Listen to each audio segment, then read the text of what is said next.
Good evening, ladies and gentlemen. Coming to you live from the outskirts of the internet. This is the Gaming Saloon E3 special. I'm your host, Peaceburger248, alongside Rampant Epsilon, and it's June 13th, 2017. Technically day 3, but it's day 2 because this is the second time we're doing actual, sit-down conversations about this. Well, and technically, isn't it day 1 of E3 itself? Yes, the showroom floor actually is open today. So, Which you got a wonderful contrast between when the floor wasn't open and when the floor was open if you were watching the Treehouse event, because anytime they cut over, the cutaway was to their Odyssey their Odyssey demo area. And when the showroom doors opened because you couldn't see the carpet. The only place you could see the carpet, I believe, was in the direct middle of the area. Otherwise, you couldn't see anything. You just saw a mass of people.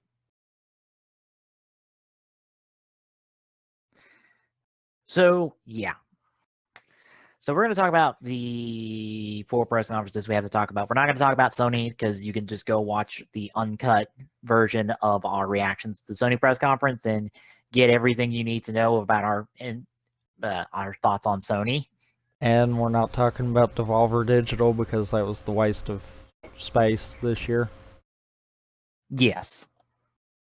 Sorry, PC Gaming Show, you'll have to settle for second best. And I mean, best by worst. Yep. So yeah, we're gonna kick off with Ubisoft, and there's probably not gonna be much for us to talk about besides the one thing here that I still don't know how to feel personally about this. Like I don't know. I'm so conflicted. I am so personally conflicted on this because I'm like, there's a part of this game that I'm like, this has no right to be anywhere near making me interested. But on the other hand, I go, this is dumb and crazy enough to work and to be all up in my niche area. I'm assuming you're talking about our little crossover. Our little super dumb crossover that we're getting, the Mario and Rabbids Kingdom Battle. Is it bad that I'm with you on that? It's like, No? even watching what I saw in the Nintendo one, it's like,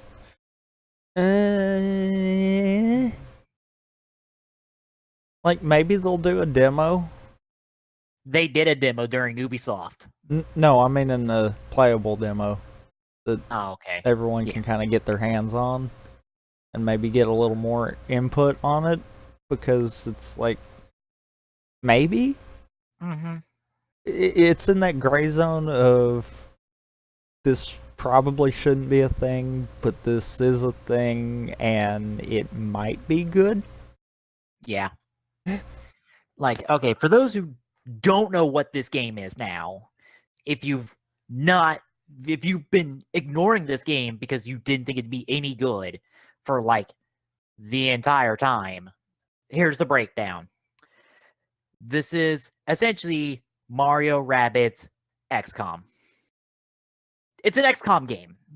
But it looks like it's also maybe utilizing stuff that, like what's seen in Superstar Saga. It is, because you have the team jump that allows you to give a partner distance. And on top of that, you can do a multitude of things in your one turn.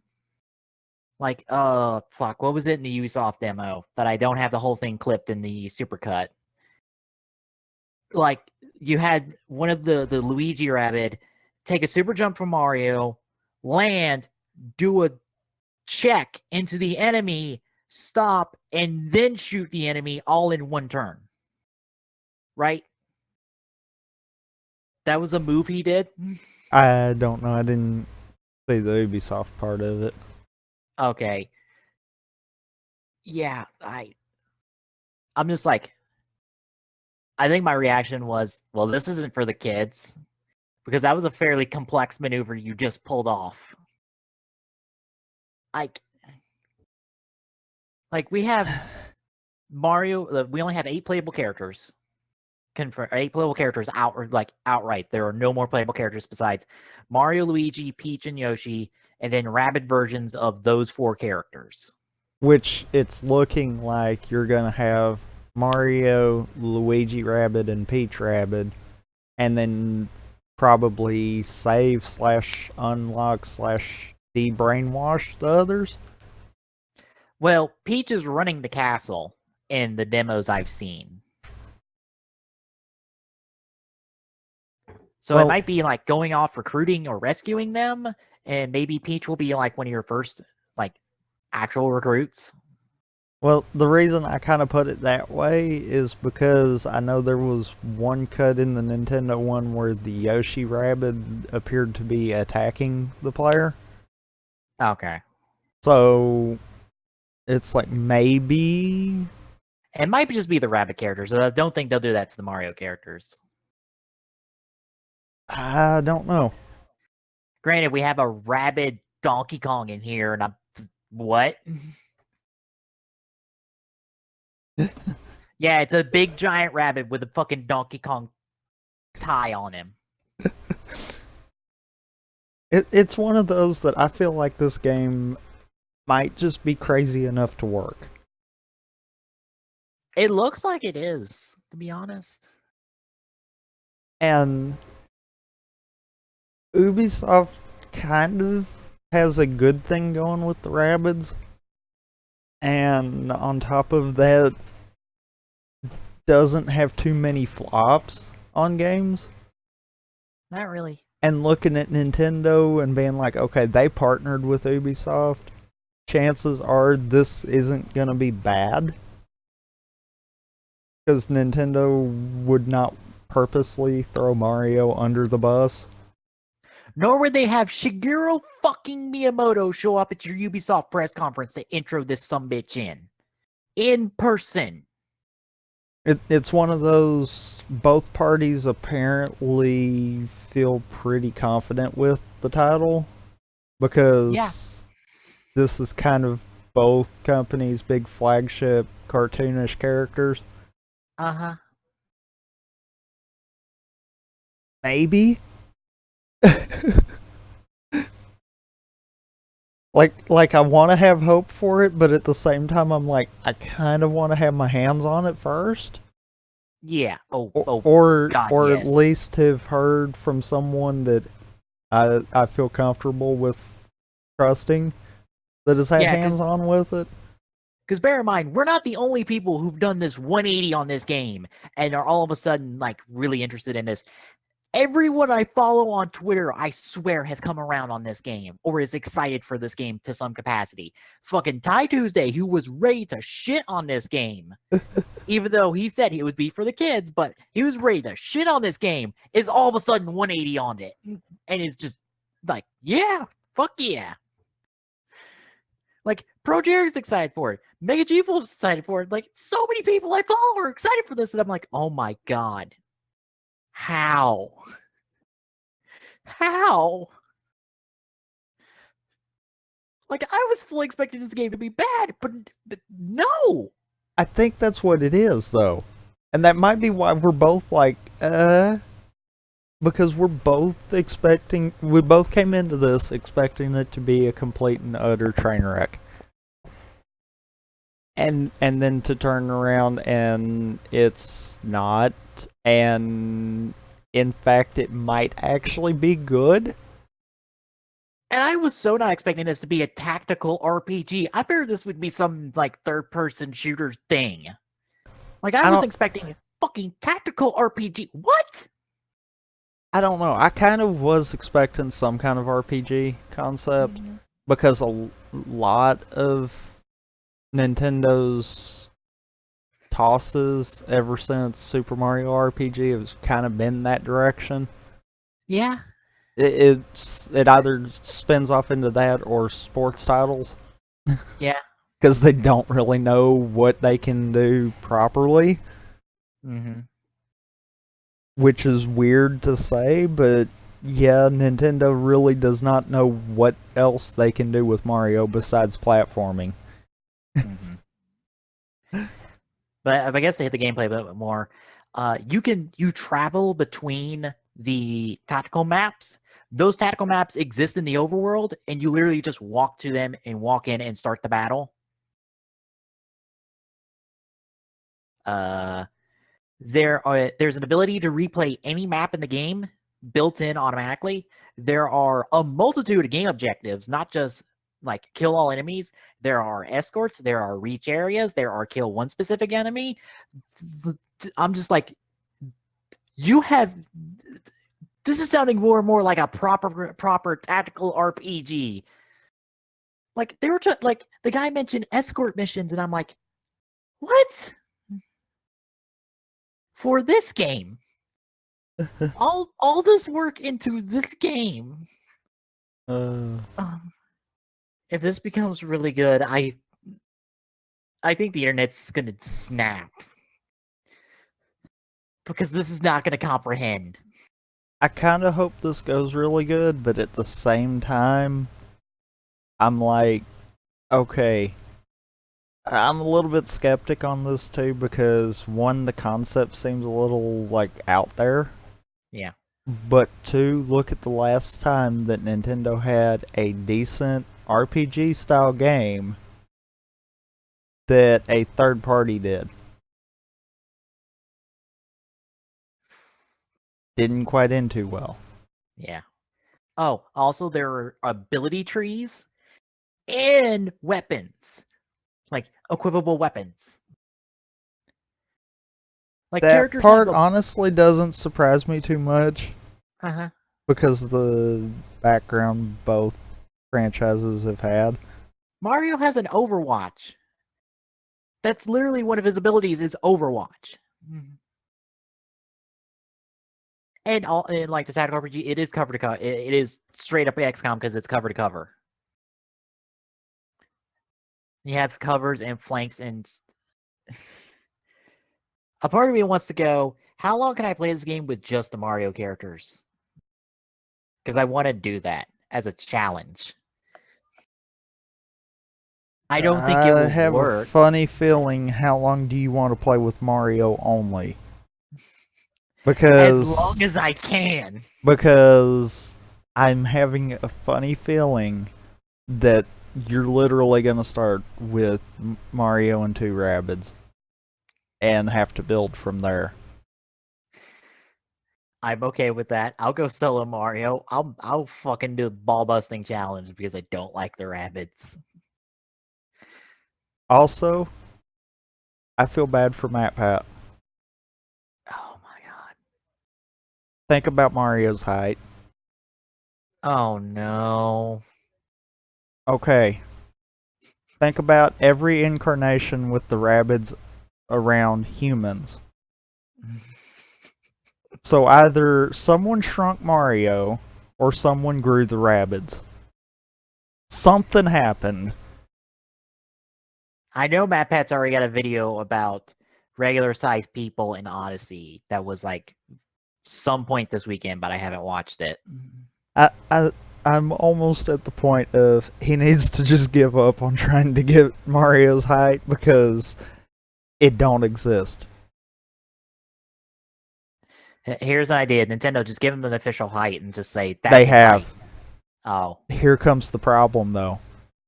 Going off the official height, that puts the humans that you see in Odyssey to be like 7 and 8 feet tall. Well then. Yeah. I'm guessing he's 5 foot something. Yeah.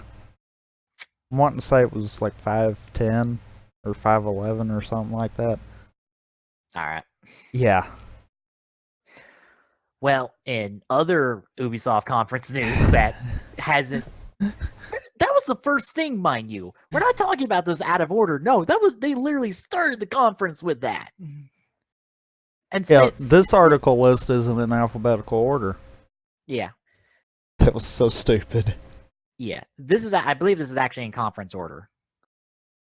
But yeah, they spent 7 minutes getting to this game, which made me really like dread going into it, which I think made the surprise even more jarring for everyone. Because it's like we spent 7 minutes building this, and then whoop, it's a tactical RPG a la XCOM. I think I swear, I wish there was a camera on like pointed to the crowd when that first got revealed, because I wanted to see people's reactions to this of just like, what? Because I swear there had to be people in that crowd just tilt their head 180 degrees, just going, wait, what? This is this? This is the thing that was leaked 2 weeks ago, literally, and it looks good, and it has supposedly a lot of depth to it from the looks of it. Do not comprehend. This goes against everything. Anyway, we got a trailer for Assassin's Creed Origins with a demo after the show, which I was super annoyed because they were filming that demo to start off with over some guy's shoulder. Wow. With the screen tilted to where there was this, it looked like there was a black goop covering the screen because it was like darkened so bad. And I think one of the quotes from someone is like, oh, look at how good this game looks. And I'm like, I can't tell. It's covered in black smudge, you dimwit. And this was before you saw a camera like overlay on top of the guy's face as he was throwing it over to the post-show guys. But Assassin's Creed looks like Assassin's Creed. Refer to what I said during our Microsoft talk. I got nothing more for Origins. You got anything else to say about Origins? No. All right. The Crew 2! Where to compete with Need for Speed Payback, I guess, they go, well, you can drive a car, a truck, a bike, a four-wheeler, a plane, a boat, whatever the fuck you want. Literally, if you can drive it, you can drive it in this game, I guess. All right. I don't think it's made me any more interested in Crew 2. I'm more interested in Payback still. But it's a neat idea. We got South Park. I don't care. I'm sorry, I don't care. I don't care how good that South Park game is. It's South Park. I'm not interested in South Park. I kind of don't like their brand of humor, and I kind of don't like South Park, so I don't care. We got Skull and Bones, which is essentially going, you know, a lot of people like the ship combat from Black Flag. Why don't we just make that its own game?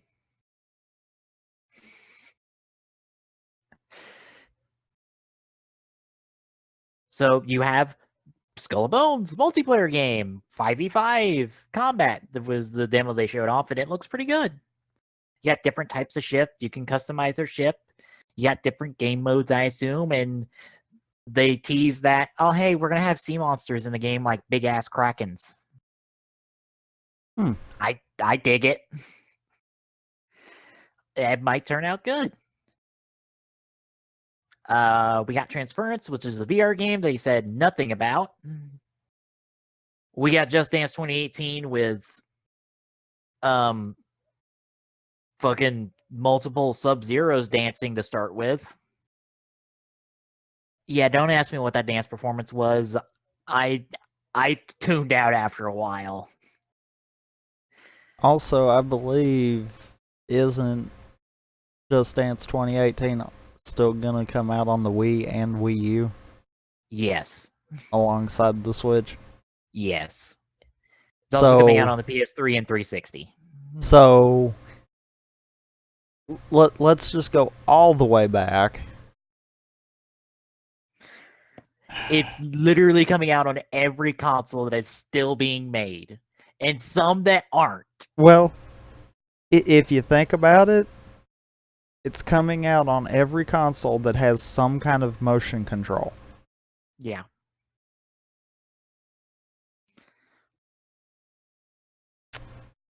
Yeah. Yep. Then, all right. I'm gonna have to explain this one to you, because this is a bit to take in. All right, we have Starlink Battle for Atlas. This is a Toy for Life game, okay? And it's coming out on Switch as well, but it's also coming out on PlayStation 4 and Xbox One, okay? Is this the one that I heard something about having like the attachment stuff? On the controller? Yeah, Yes. that's what I thought. Yeah, it's not using the NFC reader on the damn Switch, because you can swap out weapons on the fly and you can customize your ship on the fly. Essentially, all the ship parts are module.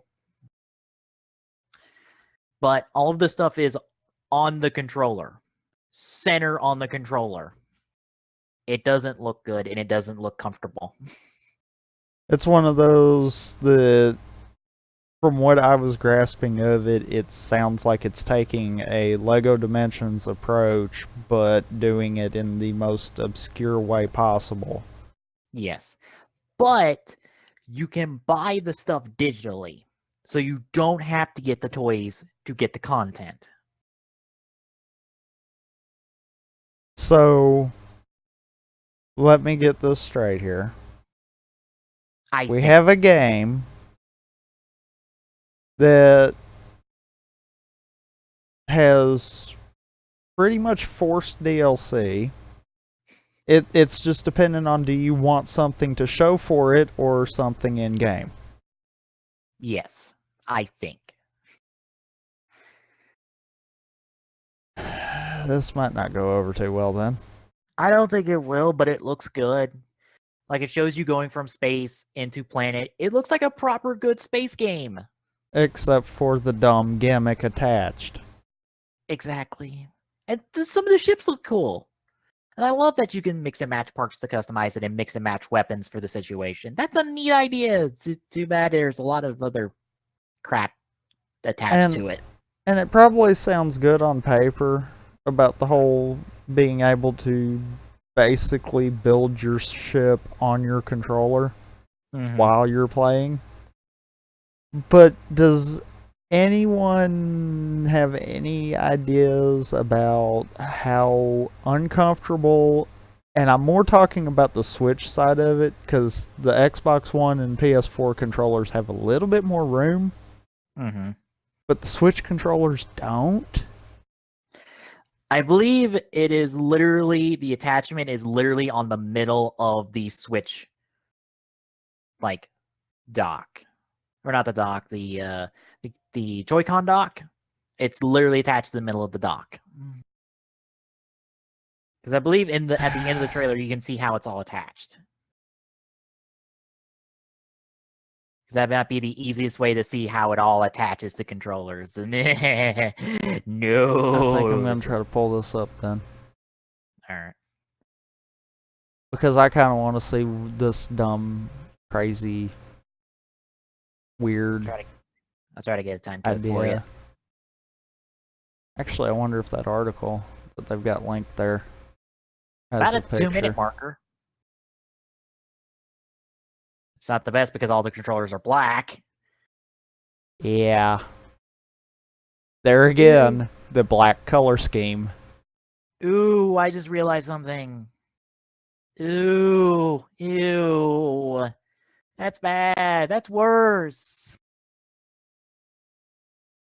They look to be slide-ons. The PS4 one slides on from the bottom, because it can't hit the touchpad. So you have bars right next to the sticks. Ooh. Okay, the first image is the Xbox One controller. Uh-huh. That one might not be as bad. Oh, that Switch one's gonna be... Oh. Can you link me this? Because I need to see this too. I like something better than the trailer to go off of. It's only in the trailer. Okay. But Oh. Ew. That looks stupid. Terrible. Like, would it be hard for them to just set it up to where it would mount off the bottom of the controller?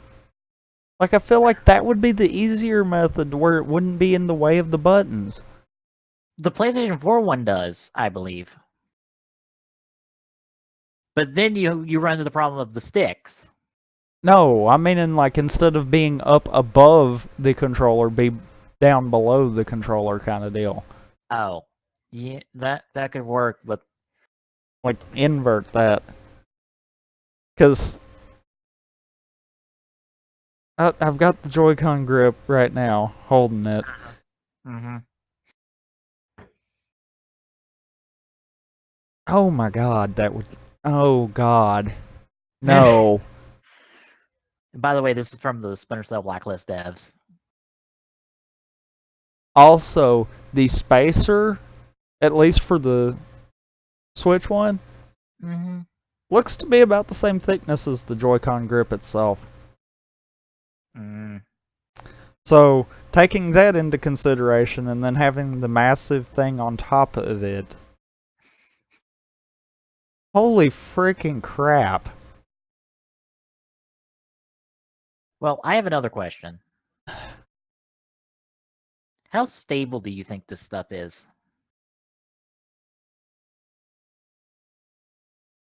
It depends. And the reason I say that is because it's gonna determine on a couple of things. Mm-hmm. One, how it's gonna connect to the console. Mm-hmm. Because in-game stability might be rocky. Oh, I just meant the figures. The figures was gonna be the other part. Uh-huh. If that hunk of plastic that's sitting it up easily 2 to 3 inches off the controller is not strong enough to actually support it, Yeah. how many times is that going to fall off? Yeah. Also, these things are in 5 pieces from the looks of it, because you have the base body, wing on each side, and then a gun on each side. And it looks like it's just a slot. There's just like a peg and hole system from the looks of it, based off this one still image I've pulled up on Google. It's like a simple peg and hole system. So it's all friction. Meaning if your friction tolerance is fucked, that shit can slide off with a fucking breath. Wait a minute. If it's all peg based, Yes. they've just killed themselves. Because you know what that means. Mm-hmm. The peg is going to serve one of two functions. There's either going to be different length of pegs, and each length is going to determine a different combination. Uh-huh. Or there's going to be notches on the pegs that are going to mark different combinations. Uh-huh. What happens to every rider belt as soon as the toy comes out? With that kind of system, oh, it's hacked immediately. Yeah. Quote unquote hacked, because it's not actually hacked. The only rider belt that's ever been hacked is the Wizard Driver, because that was an actual RFID system.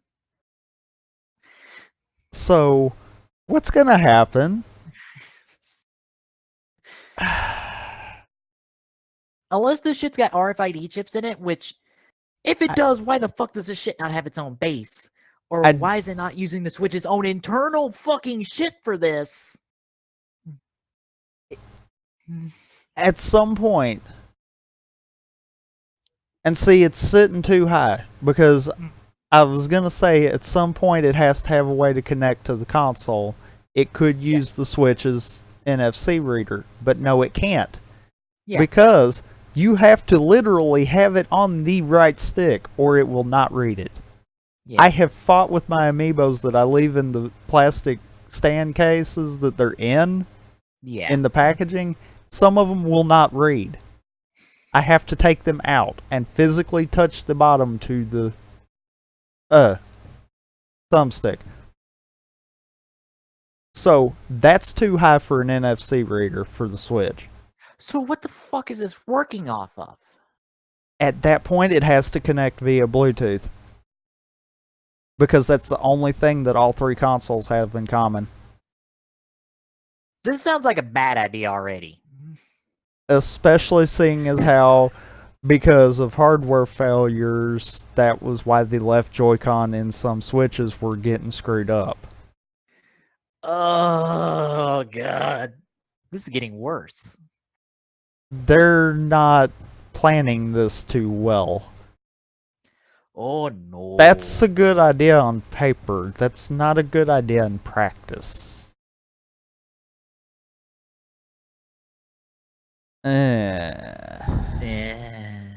Well, moving on. We got an expansion to Steep for the 2018 Olympics in China. Yay. Sports. A sports game no one, I think, really cared about, so how the fuck is it getting an expansion? I didn't think anyone liked Steep. You know why it's getting an expansion? It costs too much money to make a new game. Probably. We got a Far Cry 5 demo, and the dog is adorable in there, and that is the most I could say on that Far Cry 5 demo. And oh, Optimus showed up. A co-op player was driving a semi-truck that looked like movie Optimus. That's funny. And the dog is adorable. He can kill a guy and grab his gun and bring it to you. That is adorable. Vicious, but adorable. That he fetches guns for you. Please don't let him be killed. And then out of the fucking blue, even though I swear they said it wasn't going to be there some point before E3 this year, Beyond Good and Evil 2 exists. And is a thing with a big old CG cutscene. And it's a prequel to the original Beyond Good and Evil. And I couldn't tell you one thing about Beyond Good and Evil besides I figured it was Beyond Good and Evil 2 as soon as I saw the pig. So, yay! Hooray for those who have been waiting on this. Join the club of those of us who've been waiting on Kingdom Hearts 3 for literally years. And actually, we'll get it before too long. Yeah. Because I'm sorry, they're showing off serious gameplay footage now. And getting more in depth with various new things. It's coming. Supposedly, there's final information at D23 next month, which I call bullshit on, but sure. I'm thinking that's a translation error. I think someone translated something wrong and everyone's hopping on it. And I'm like, no way. There's no way D23 is the final information for this. No. It couldn't be. Because we already know it's slated to be next year. Yeah. So, no. Just no. Alright, Bethesda. We got Doom VFR and Fallout 4 VR. Yay. Because the Doom VR is a thing. And the Doom VFR is not original Doom or the proper Doom game done in VR. It's a completely new game from the looks of it, but the Fallout 4 is Fallout 4 in VR. So we're getting a new Doom game for VR, essentially, from the looks of it. Well, to be fair, they couldn't just make Doom a VR game because then they would be held reliable for motion sickness. Yeah. And by motion sickness, I mean violent motion sickness. Because you can get motion sickness just by playing the game. Forget the fact of VR. Oh, as noted here, we have the Creation Club, which is paid mods. That didn't go over well last time, Bethesda. I don't know why we're doing this again. Wash, rinse, repeat. I didn't realize it was paid mods when I did a reaction video, and then after I did it and watched people talk about it, it's like, fuck me sideways. It is paid mods, and none of it's worthwhile either. Because it's all little weapon and trinkets and shit. Fuck. But, I mean, It's fan mods. No. Some of the people here are actual Bethesda people putting up mods. Mm-hmm. But fans can do it too. Only selected creators and top content creators, according to the video. It's one of those that they either need to allow modding completely for consoles or not at all. There's not really an in-between. Yeah. Look at PC gaming. People don't charge for mods. They might have a donation link that you can donate if you want to, but there's the key word there, if you want to. Not you have to. Yeah, and I'll repeat what I said on the reaction video. Some of the people who work on these mods should be compensated for the work because they put a shit ton of time into the work for nothing. But, I mean, that's also what you kind of expect when you walk into doing a mod. I mean, I'm not really saying it's right, don't get me wrong. Yeah. Because there have been mods that I've even seen and it's like, oh yeah, whoever did this was a genius and should be hired for one of these teams at some point. But then at the same time, it's like, yeah, obviously they're doing this for that reason, probably. Maybe. We got Dishonored 2 DLC, focusing on Megan Foster from the game. I don't know anything about Dishonored 2, so I can't help there. Me neither. Elder Scrolls Legends is getting a Skyrim expansion. Yay. Repeat of Morrowind for the repeat of talking about Morrowind for ESO, which is coming out this week. Skyrim coming to the Switch with amiibo functionality. You can get Breath of the Wild Link clothes and the Master Sword and Hylian Shield, which you may or may not be able to do that right now with mods. So, probably not, because you know Nintendo doesn't like people doing things with their IPs. You could probably get the Master Sword. No, you can probably get the Sword of Masters. You can't call it the Master Sword. You call it the Master Sword, then Nintendo says no. Call it the Sword of Masters and make it look similar to the Master Sword. There you go. Yeah. We've got The Evil Within 2, which I'm surprised because I thought The Evil Within 1 did not go over well anyway. But sure, it's getting a sequel. Quake Champions got shown off for a bit with BJ Blowinski from Wolfenstein making a guest appearance in the game as a playable character. And the new Wolfenstein got shown off, kind of similar to how the original Wolfenstein got shown off, but it went way too long. We got mixes of story and gameplay all over the place. You could have stopped at like 5 minutes in, because I think it went on for 10. Jeez. Yeah, it went on for a while. Over to the PC gaming show, because we can save grades for the end when we're through all this. XCOM 2 is getting expansion, War of the Chosen. We're getting new aliens, weapons, soldiers, class, abilities. Pretty much, if you remember Enemy Within, say hello to Enemy Within for XCOM 2. So, prepare to have a brand new game when this comes out. Because that's what Enemy Within did to Enemy Unknown. It is a brand new experience. So prepare to do XCOM 2 all over again. And it's coming out August 29th. We got Oblets from Double Fine, which I don't know. I didn't watch the PC game show, so I don't know what any of this shit is. Looks like a little simulator game, kind of. Well, according to what the description says, is apparently something similar to Animal Crossing. Okay, so Double Fine's take on the Animal Crossing style of gameplay. All right. I think I saw that at one of the other press conferences because it looks similar. That might have been on the Microsoft press conference in that quick sizzle reel of stuff. I think it was, yeah. Mm-hmm. We had a turn-based mech battle game, BattleTech, which that screenshot looks neat. This looks kind of neat. I'm skimming through the gameplay right now.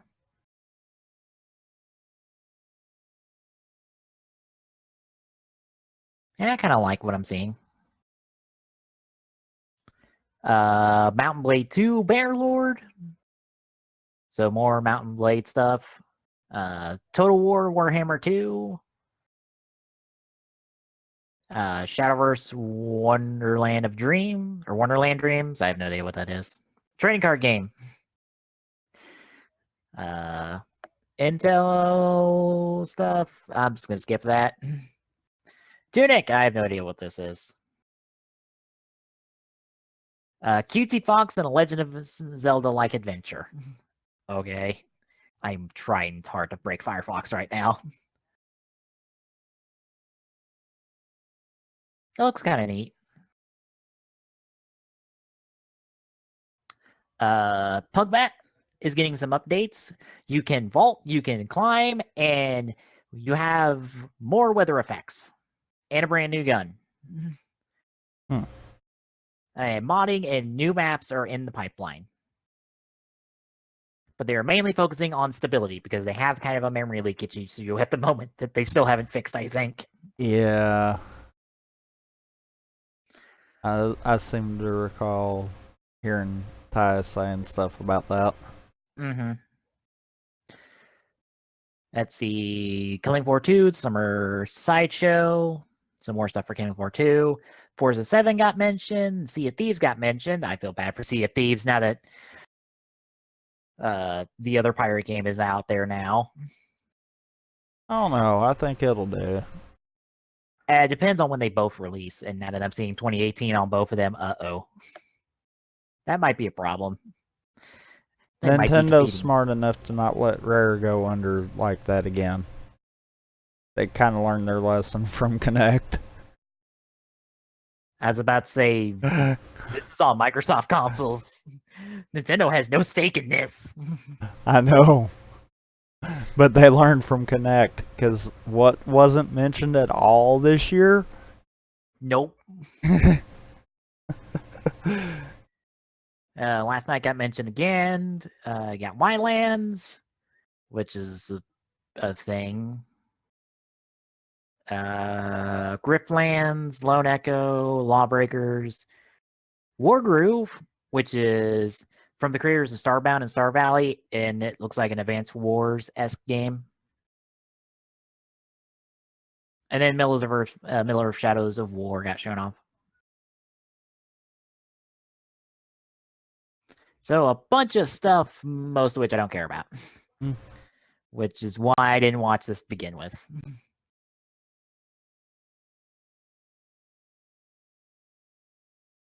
Any thoughts on any of that? Nope. All right, moving on. Let's talk the small amount of stuff that was at Nintendo. At the proper Nintendo spotlight, and then we can talk about the stuff that was at the Treehouse, because I watched the Treehouse the whole day. Small yet packed full. Yes. So we have Metroid Prime 4 coming to the Switch next year, along with a Metroid 2 remake coming to the 3DS. And it's got improved visuals and new abilities, like essentially a counter, if that makes sense.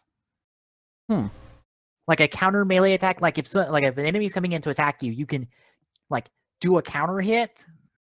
If you time it right, it will stun them and it will allow you to hit them. And I think it also has new beams and stuff. So it has new content, and it's also amiibo compatible to go along with the amiibo. Oh, by the way, I think we've kind of figured out why AM2R kind of got shut down really quickly. Yeah, I think that's what everyone's saying now. It's like, oh, they're making their own new remake of Metroid 2. No wonder they wanted that shut down. That makes sense. You're in direct competition with Nintendo now. Uranium, not so much. This, oh yes, now. Well, Uranium, yes and no. Like, it was a complete new Pokemon experience. Yeah. That ironically utilized similar characteristics to how Sun and Moon did. Because if you think about it, some of the additions that Uranium had kind of are similar to how the Ultra Beasts function in Sun and Moon. Yeah, a little bit. But yeah, I don't think it would have been enough to have mattered. I mean, Yeah, because we're they talking went. about Pokemon. Mm-hmm. Well, I was going to say, yeah, they somehow went and fucked with the numbers under the hood and really screwed up the balance of the game. We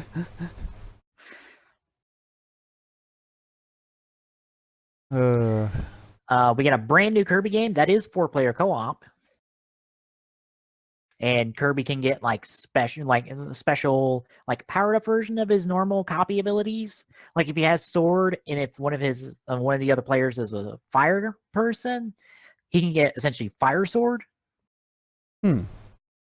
Or like ice slide, or the down rock one can turn into the puck thing from the Olympics that they do the scraping of the ice for, so it would stop at a certain point in a bullseye. That sounds very specific for not knowing the name, but I don't know the name. But that thing. So all sorts of kind of neat, interesting stuff there. But that's not coming till next year. Breath of the Wild DLC got detailed. We got more looks at Pack 1. So the trials, the hero mode, and the hero's path stuff.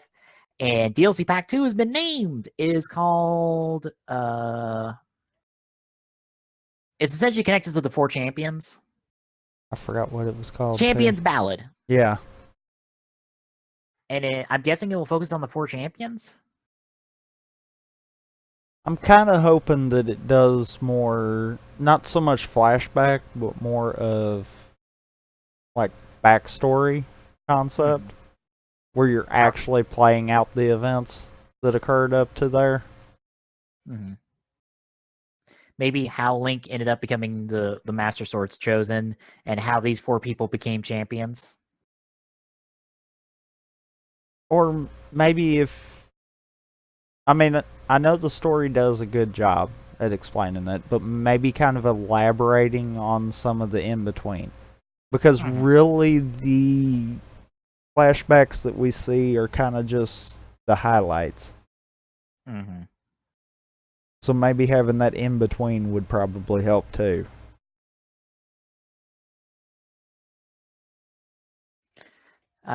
We also got confirmation that not just a new Pokemon game, a new core series Pokemon game is coming to Switch. It may take a little of the year to be made, but it's coming. So expect it next year or a little bit of the year afterwards. So that tells me that literally Ultra Sun and Moon is going to be the final for this generation. Yeah.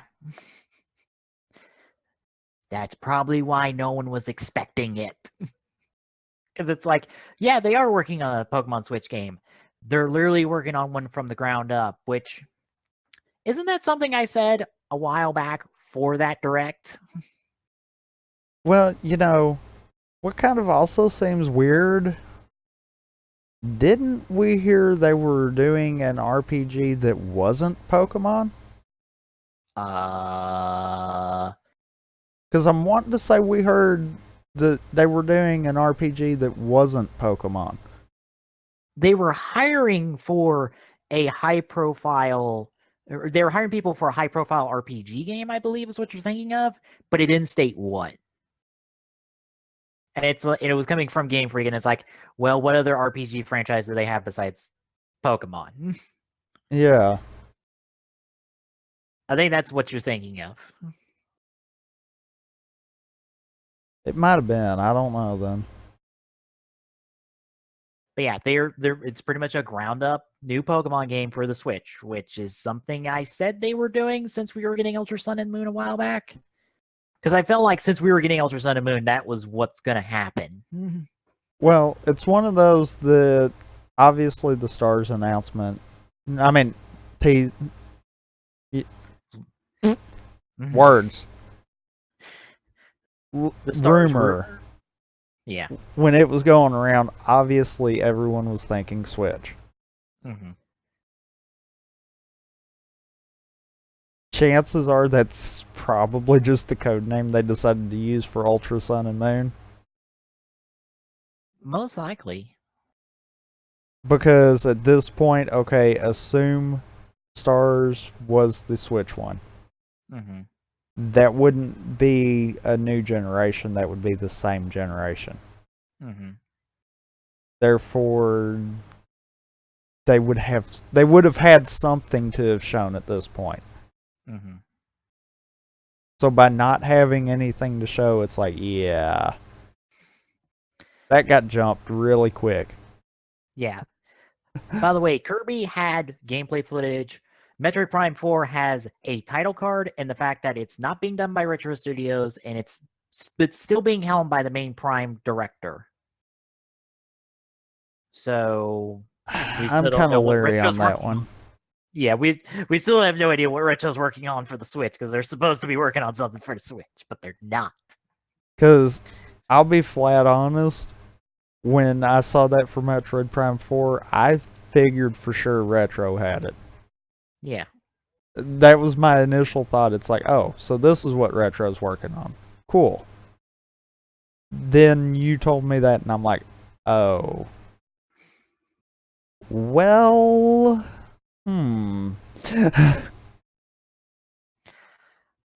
Rocket League is coming to the Switch with exclusive content, essentially exclusive dress-up materials and vehicles, and cross-network play. Except for PS4. Is it really? I did want to mention that. Yeah. Aw.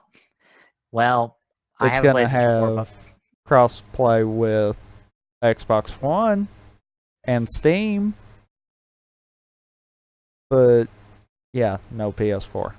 that's the second time now. What is up with Sony and not wanting to do cross-network plays? There's some like incompatibility with their servers and the other servers. No, Sony just don't want to give a straight answer. So, hence the they don't like others. They want to be the best. Mm. I think I understand why Microsoft's all right with Nintendo. They've never had any kind of rivalry. When Microsoft was big, Nintendo was kind of bottom of the pack. Mm-hmm. I mean, there's no hard feelings there. Yeah. Nintendo and Sony, there's hard feelings there. Mm-hmm. We got a release date for Odyssey. It's October 27th, and we have a whole bunch of new gameplay, which, okay, Mario and his hat can possess anything. Literally anything. Like, he can possess a T-Rex. He can possess enemies and utilize them to his own means. He can possess random objects for various platforming needs. He can possess objects to solve puzzles. Like, what? And also, Odyssey is in the style of 64 in Sunshine, to where you are not dropped out of a world when you get the what did they call them? I don't remember what they called them. Essentially, the stars of this game. You don't get dropped out of the world. You literally just pick it up and then you just go back to the main hub of the world, or of that world, and you just keep going. And coins are actually useful in this game because you use them to buy stuff in the game. Well, coins and or other on-level collectibles. You use coins, or you use that world's coins. There's 100 specific world coins in a world, So in New Donk City, there's 100 purple coins that are specific to that world, and you can use that to buy. You can buy costumes that can be useful for getting some of the stars, or you can buy souvenirs to dress up the Odyssey, which is the name of the ship Mario's using to travel around. So we're borrowing Banjo-Kazooie collectathon mentalities too? A little bit, yeah. Huh. Also, the design of getting some of those pieces is very open-ended from the sounds of it. For instance, you need to get a band member in New Donk City, and the band member is on top of a building. Well, from what I saw in the demo, there's 2 ways to get there. There's the right way, which is where you platform up a nearby building and use that whole possess ability to fling yourself with these caution poles up the building and then hop across to the next building to get to the person. Or you can climb up the tallest building in the game and you hop off there and land on the building and take no fall damage.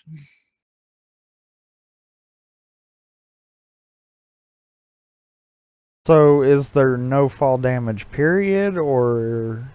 Considering that height, if there's fall damage, it has to be higher than literally the tallest building in the game falling into a regular sized building. So, no.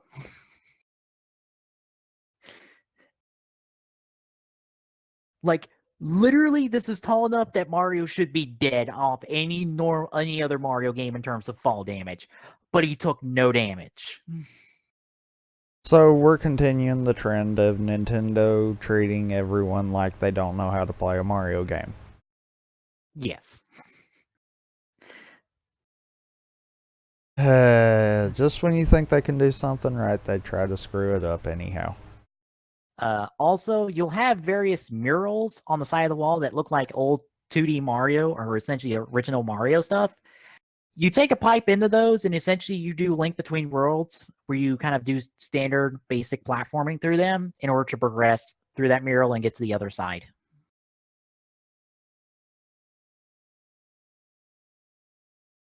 And I'm the fine music, with that, but that made more sense in A Link Between Worlds. yeah, it's kind of a random thing that happens in this game when you go into a pipe.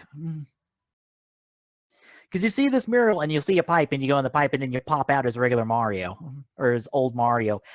And the costume carries over. Like whatever costume you're wearing, it carries over.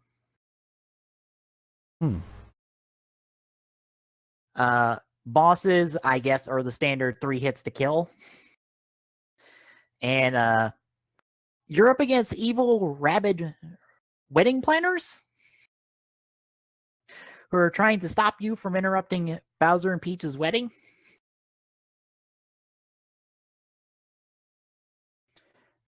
And Hattie is normally a white top hat, but I guess he's just normally possessing Mario's hat. But when you change your hat, that hat stays Hattie is still in there.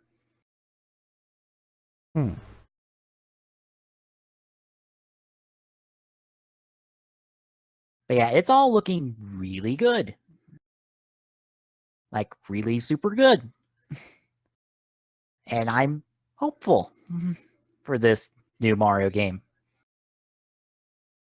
Like they had a good solid 20-30 minute demo that if you don't have a good idea of what Mario Odyssey is, this tells you everything that Mario Odyssey is going to be. Oh, one last detail. New Donk City. You remember Pauline from the original Donkey Kong game? Yeah. She's the mayor.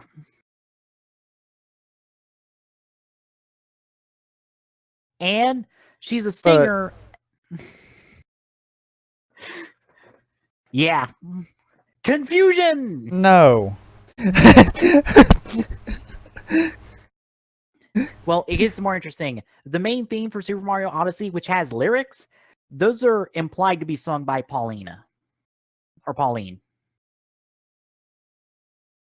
Which, that Odyssey theme sounds really, really good. It hits all the right parts for me. Because it's a very kind of jazz tune to it. Like, for anyone wondering why I'm like, no on that, no. That there's no way that could physically work. Also, Nintendo has not ruled out that Donkey Kong will have a cameo appearance in New Donk City. I would hope he does. Especially when one of the avenues is called Cranky Avenue. It would kind of be fitting if if they gave him like the Luigi treatment in New Donk City. Mm-hmm. And you know what I mean by the Luigi treatment? Mm-hmm. You can find Luigi literally everywhere in 3D World.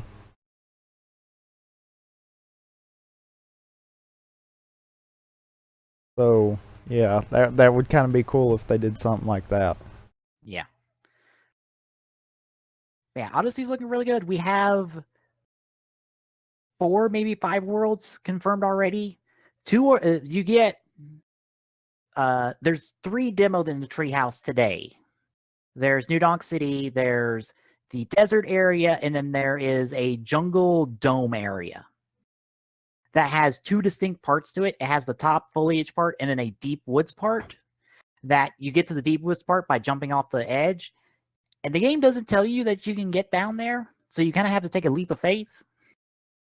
They mention that a lot, where sometimes you just have to just jump and see if you die. And if you don't die, you found the secret. And if you do die, well, you lost 10 coins. 10 regular coins, not the special coins. That seems kind of dumb. A little bit. It seems a little bit too trial and error for me, but okay. I guess that's what you get for having a lot more open in the design stuff. Especially to get one of the moon, or it's a moon something, but I forget what the other part of it is. To get one of those in the desert area, you have to get dressed in the costume from there, so poncho and sombrero. Then you have to get into this club that the guy won't let you in until you're dressed properly, and then stand in the center circle and dance, and you get a star. I'm not sure what in the game tells you to do that, but you can do that to get a star. Well, to be fair, chances are it's probably just like the star mission kind of deal. Yeah. We'll give you enough information about it because that's always been a thing. Yeah. But yeah, that is a good question. Yeah, considering that there are no, like, you don't just hop into this world going after a specific star. No, you go into this world and there are just stars everywhere and you just have to find them and figure out how to get to them. Like, you'll have people that give you quests and stuff or give you missions and stuff, but there are NPCs in the game that tell you that. So it's a lot more exploration based. Xenoblade Chronicles 2 was also shown off. That looks really good. And makes me go, God damn it, I have 2 more RPGs on the backlog. 3 if I want to play X. Which, the reason they're calling this Chronicles 2 is that it's more character focused and story based, unlike X, which isn't. So that's why it's 2.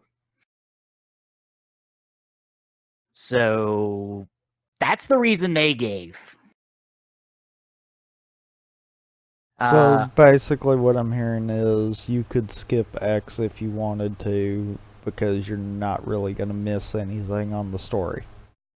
Yes, and this is also most likely not an actual direct sequel to original Xenoblade Chronicles. So you can literally play whichever the fuck one you want. But yeah, that's looking good. The arts menu is all on the ABXY buttons. One art is mapped to each button, and swapping to different weapons is mapped to the D-pad.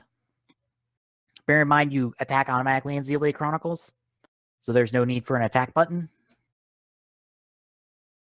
And then your assist attacks and your own personal, like, special attack are mapped to other buttons.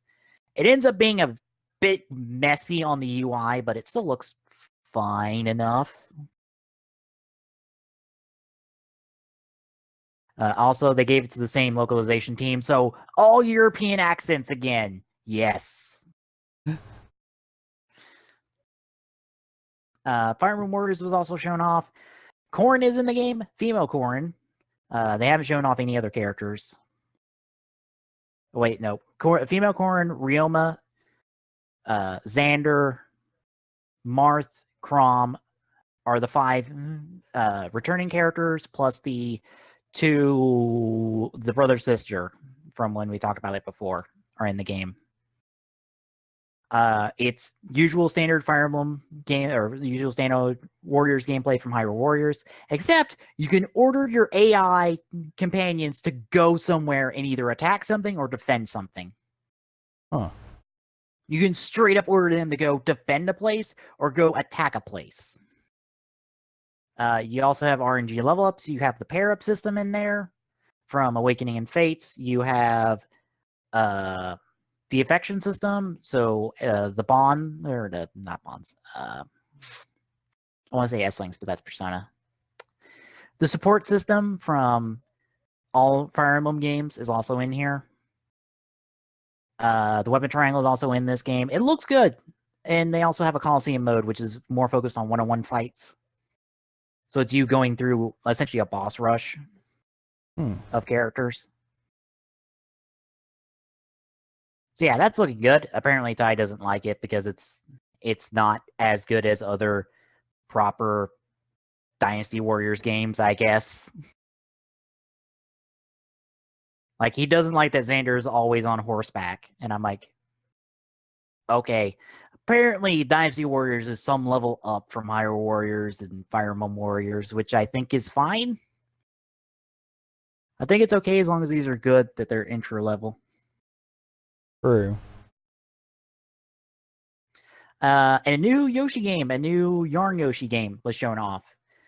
And it was on Switch, and it's, again, 2.5D, but a lot of playing with that 2.5D, like completely flipping the camera around and looking at the complete other side of the area in order to progress through it.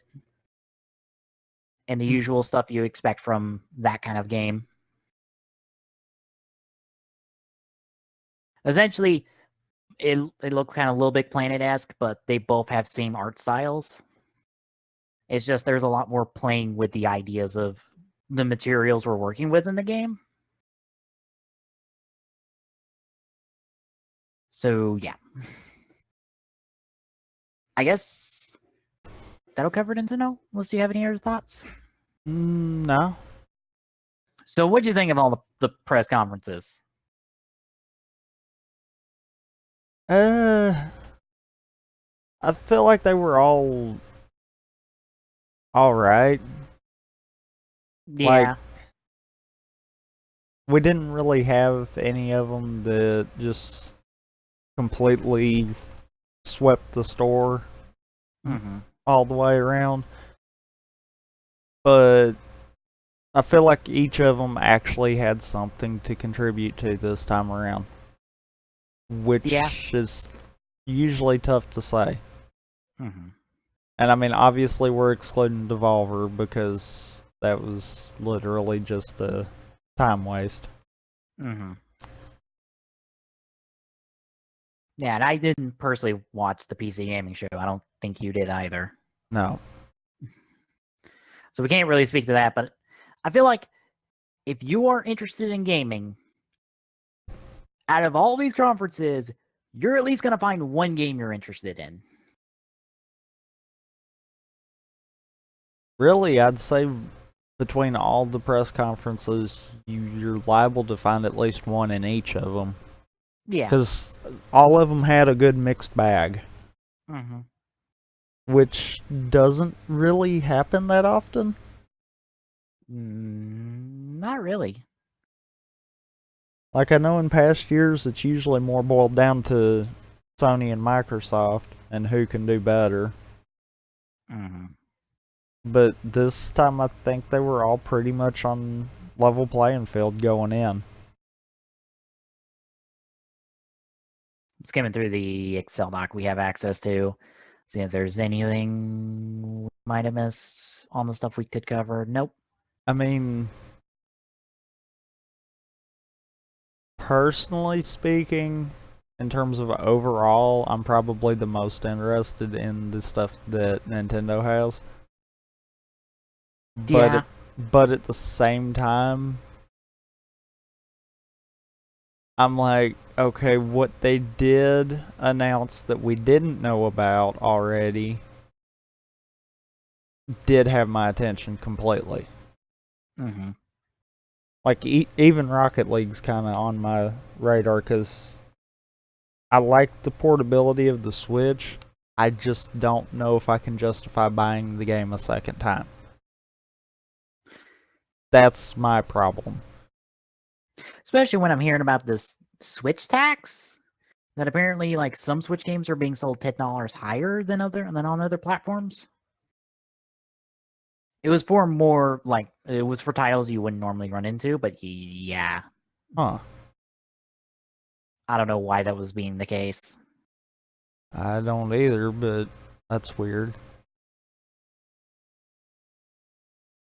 But, I mean, honestly have to feel like it, in terms of overall, it probably has to come down between Sony and Nintendo. Cause like, Yeah, cause like, yeah, Microsoft had the Xbox One X and the whole trying to push for that and flopping horribly on it, but really, Sony kind of brought stuff that was for their console that was bigger titles, mm-hmm. and it's like, yeah, I'm kind of between them two. Yeah, I'm between them two as well. It probably helps that I want a Switch and I have a PlayStation 4, so things from both of those conferences are things I'm going to be playing in the near future, most likely.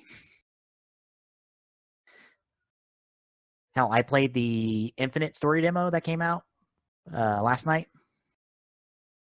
Yeah, The you were saying about dialogue's that.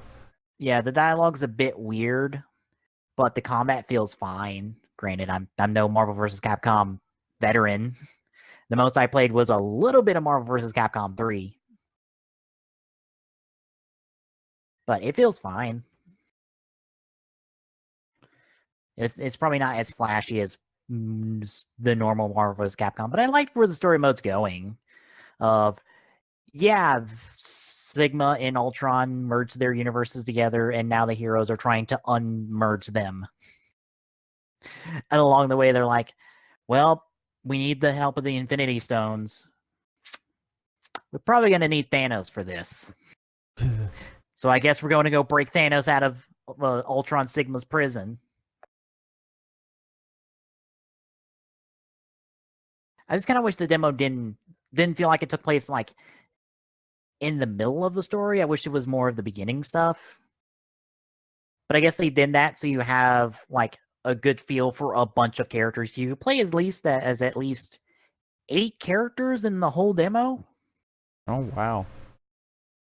Like you get gameplay time with X, Cap, Chun-Li, Captain Marvel, Rocket, Dante, Arthur, Thor, Doctor Strange, and I think that might be it. Huh. Like you get gameplay time with a lot of different characters, so you get to test out a lot of different characters against essentially training dummies. Like there's only one fight you don't really get to do anything with, and that's the unwinnable fight against Ultron Sigma. Because he literally demolishes your ass. But that's at the end of the demo. And up till then, you get a lot of playtime with a lot of different characters. So you get a good feel for the variety. Oh, Chris. You also get to play as Chris. Chris Redfield from Resident Evil. That's who I was missing.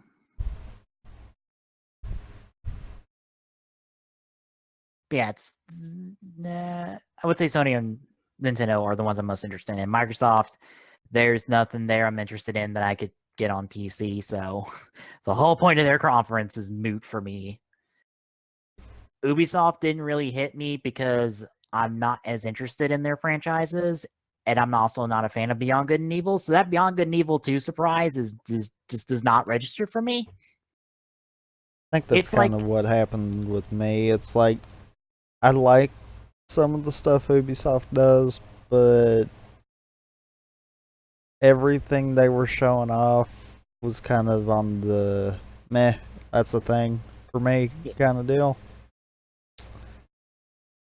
Like, I understand the excitement for it because it's exactly like finding out Kingdom Hearts 3 is in development for me. That's what it's like for that Beyond Good and Evil 2 announcement for people who love Beyond Good and Evil. So I connect with that. But that doesn't mean I'm interested in the game because it was all CG trailer. But I connect with you and going, your game exists now. And I feel for you. And I get why you were excited, even if it is a CG trailer. I guess we can end off with Amiibo. I guess so. Well, we got 13 new Amiibo, which my wallet weeps for. Because, oh boy, am I interested in some of these and not in others, but those others are either because I already have those characters or because I don't have the game these Amiibo are primarily for. At least yet. Yeah. God damn it. So kicking off, in the spotlight itself, we had Breath of the Wild Amiibo shown off for the 4 champions. Please tell me we have the names because I do not remember all their names. Fuck, it doesn't have their names. It's Darunia is the Goron. Yeah. Mipha's the Zora. Yeah.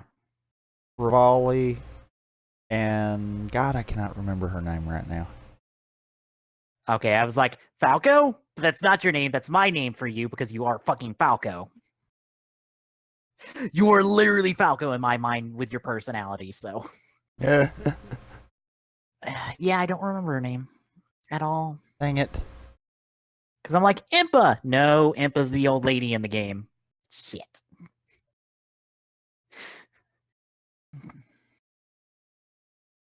But yeah, are the amiibo for the 4 of them. No word on what their functionality is in Breath of the Wild, but I can only assume it might play into the DLC Pack 2 to some extent. Urbosa. Urbosa. Okay, Urbosa. Sorry, that annoyed me. I had to look it up. And it's kind of neat that everyone comes with their weapons. Yeah. Since none of them use a weapon in the game because they're all dead. But you do get all of their weapons, so that does kind of make sense. Maybe it gives you a new version of their weapons. Like a Master Sword equivalent or a Master Sword-esque version of their weapons that doesn't break. You know, well, I was going to say, you might be right, but if I'm not mistaken, all the champion weapons you can actually pay to get replacements of. Yeah, you so that would kind of make that mute. I was thinking of like it negates the charge, or it just acts like the Master Sword where it just has to recharge. I mean, maybe. Then again, I don't know because you can use Amiibo pretty early in Breath of the Wild. Yeah. So that might not be something too smart to have in like that. Mm-hmm. Because I know, at least from a speedrun standpoint, allow Amiibos and oh my god, it's over. Allow Amiibos and we can literally go kill Ganon right now. With no problem. Yep. Oh yeah, I forgot about that from the Direct. There's a Super Nintendo, Super Famicom style accessories for the Switch. Essentially, you get a SNES controller. Let me guess. We're going to get that when we get the Virtual Console. Probably. Specifically, Odyssey Amiibo, we're getting a 3-pack or can be bought individually. Bowser, Peach, and Mario in all of their wedding attire. So Peach in the wedding dress, Bowser in his groom's outfit, and Mario in the I didn't get invited, but by God, I'm going to dress up for this event and go kick your ass suit. And I do want to mention, how did Bowser get that suit on around his shell? Very, very carefully. And on top of that, he is a Koopa. So that means part of that suit is under his shell, part of it's over his outer part of his inner part of the shell. He has a really good tailor. Apparently. Like a really, really good tailor. But these amiibo will provide gameplay assistance, as they called it in the Treehouse event, and some will unlock costumes for Mario. Essentially, all of the costumes we've seen are references, actually, because we've gotten that that USA flag outfit that Mario has in Smash, if you remember. Yeah.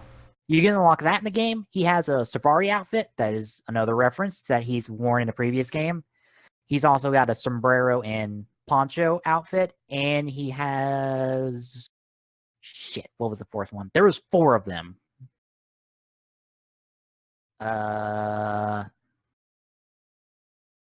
It might be the suit and tie. That might be a reference to something. His white suit, it might be a reference to something. I have to look this up. But also revealed with the Superstar Saga plus Bowser Minions remake we're getting on the 3DS is a Koopa Troopa and a Goomba. Hang on. I spelled Odyssey stupidly wrong there. There it is. He has a chef outfit. That's what I'm thinking of. Yeah, he's got a chef outfit.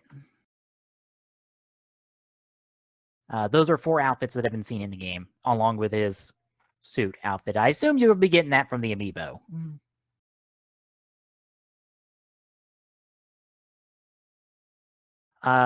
For the Metro 2 remake, Samus Returns, we're getting a 2-pack of Samus in a Metroid 2 pose from the box art of the game, I assume, and a Metroid with a squishy head. Like that soft plastic on the skull of the Metroid, for lack of a better term. Ooh, I just thought of something that would be really cool. If they utilized the Metroid amiibo in Prime 4 to where you could actually have a Metroid companion. Oh boy. That would be freaking cool right there. Well, they didn't detail the amiibo functionality for Metroid 2, so we don't know what it's going to be doing in that game, but it does take amiibo, because the amiibo symbol was spotted in the gameplay. And finally, with Fire Emblem Warriors, we're getting 2 new Fire Emblem amiibo in the form of Chrom and young Tiki, not older Tiki, for those wondering. This is child Tiki from the first few games, not older Tiki from Awakening. So, with Chrom being in Fire Emblem Warriors already, does this confirm Tiki's in the game? That can be my only assumption. Also, since we have Corrin in the game and the female variant, does that mean we're getting a male Robin? Or a Robin of some kind in the game? And also a male Corrin? I don't know. Fire Emblem Warriors is coming out real quick, and we are not going to have enough time to talk about all the characters.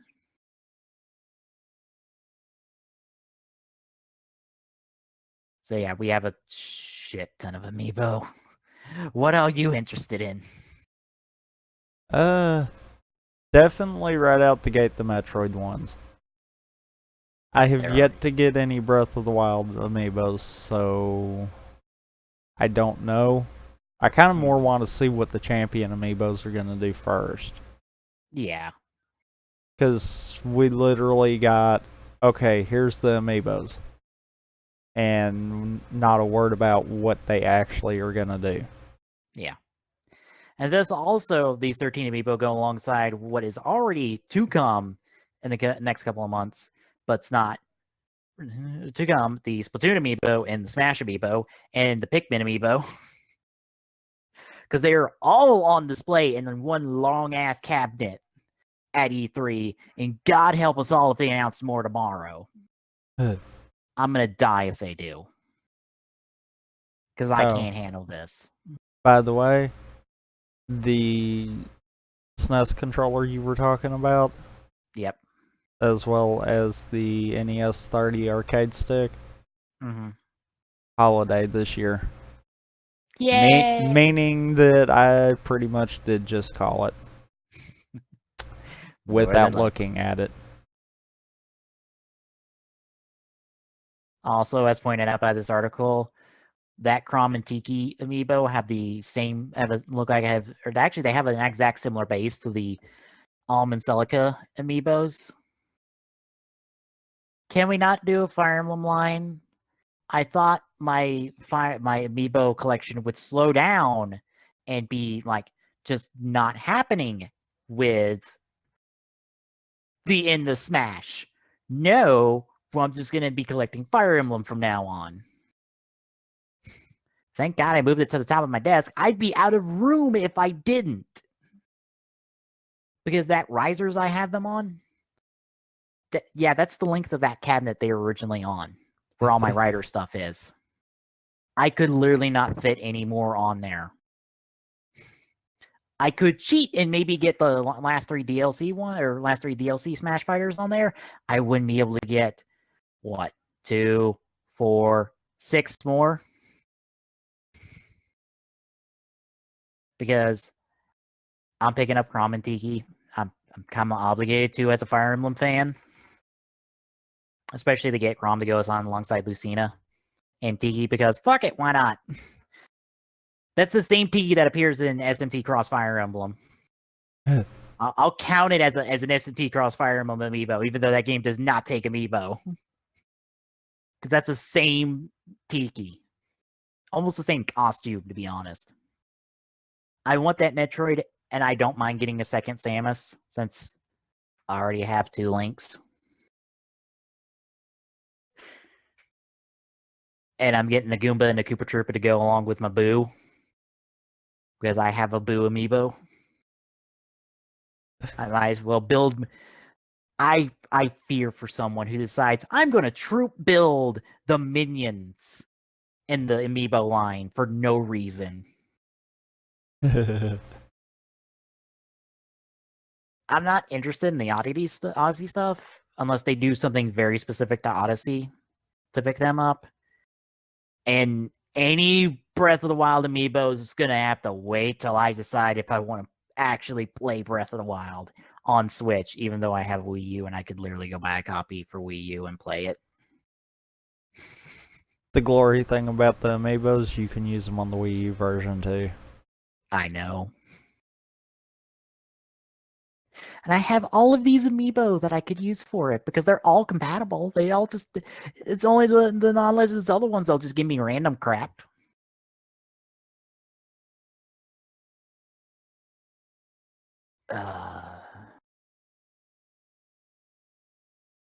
Oh boy.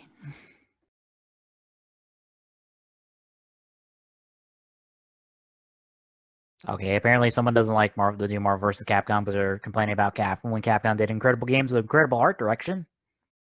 I think it looks fine. I think the faces are probably off.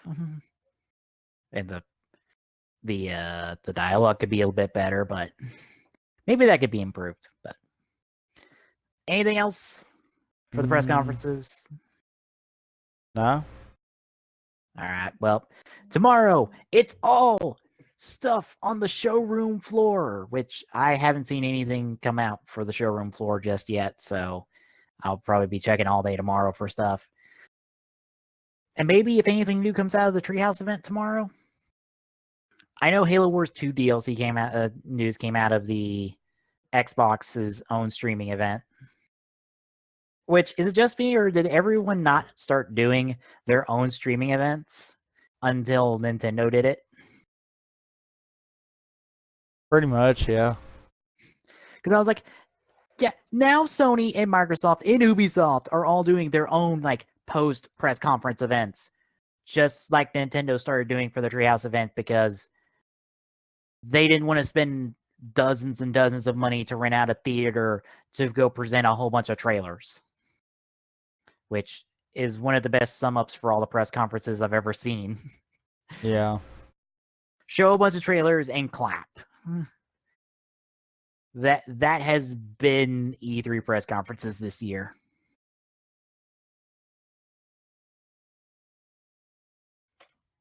But yeah, tomorrow is showroom floor stuff. We may or may not do a show Thursday if I can dig up enough stuff for it. It depends. If it does, I have to make another title card because I didn't make a day for one. Because I didn't think we go for 4 days. Yeah. Unless you have anything else to add, we'll No, sign I ain't off got there. anything. So, check us out tomorrow. And we will see you then for more E3 and stuff.